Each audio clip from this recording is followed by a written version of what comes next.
অসমৰ ৰাজনীতিত এটা নতুন যুগ চলি আছে আৰু সেইটো হৈছে হিমন্ত বিশ্ব শৰ্মা ডাঙৰীয়াৰ যুগ।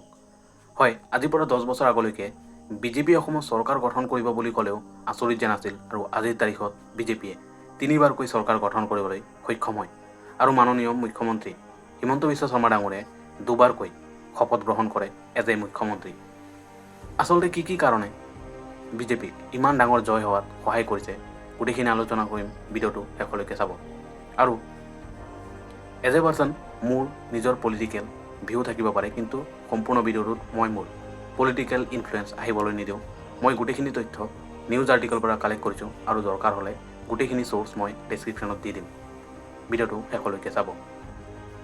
তো প্ৰথমটো ফেক্টৰ হৈছে মুখ্যমন্ত্ৰী ডাঙৰীয়া নিজে, মানে মুখ্যমন্ত্ৰী হিমন্ত বিশ্ব শৰ্মা ডাঙৰীয়া।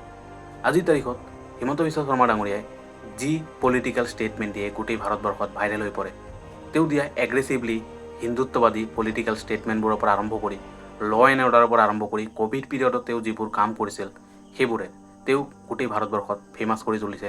আৰু আজিৰ তাৰিখত বিজেপিৰ আটাইতকৈ ইনফ্লুৱেঞ্চিয়েল যিবিলাক ফেচ আছে তাৰে মুখ্যমন্ত্ৰী হিমন্ত বিশ্ব শৰ্মা ডাঙৰীয়াও এজন অন্যতম। দ্বিতীয়টো কাৰণ হৈছে ৱেলফেয়াৰ স্কিমবোৰ।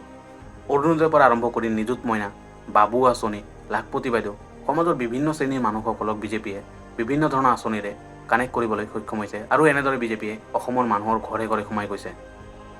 তৃতীয়টো কাৰণ হৈছে অৰ্গেনাইজেশ্যন হিচাপে বিজেপিয়ে এজ এ কোম্পানী কাম কৰে। বিজেপিৰ এটা ৱাৰ্ড মেম্বাৰৰ পৰা আৰম্ভ কৰি প্ৰধানমন্ত্ৰী মোদী ডাঙৰীয়ালৈকে সকলোৱে সমানে কষ্ট কৰে, ডিচিপ্লিনেৰে কাম কৰে।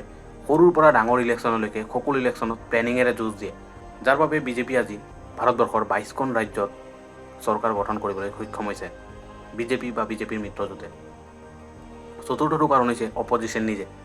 একফালে বিজেপি ইমান শক্তিশালী হৈ গৈ আছে, আনফালে অপজিশ্যনে নিজৰ মাজত কাজিয়া লাগি আছে, এলায়েন্সত প্ৰব্লেম হৈ আছে আৰু এইবোৰে বিজেপিক আৰু অধিক শক্তিশালী হোৱাত সহায় কৰিছে। পঞ্চমটো কাৰণ হৈছে আইডেণ্টিটি আৰু ৰিজনেল পলিটিক্স। বিজেপিয়ে হিন্দুত্ববাদিতাৰ লগতে যিটো অঞ্চলত যুঁজ দিবলৈ যায় সেই অঞ্চলৰ মানুহৰ আৱেগ বুজি পাবলৈ বহুত বেছি ষ্টাডি কৰে। অসমৰ যদি উদাহৰণ ক'ব যাওঁ, অসমত হিন্দুত্ববাদিতাৰ লগতে ইলিগেল ইমিগ্ৰেণ্টক লৈও বিজেপিয়ে বহুত বেছি মাত মাতিছে। তাৰ উপৰি বিভিন্ন জাতি জনজাতিসমূহৰ কাৰণেও কাম কৰিছে।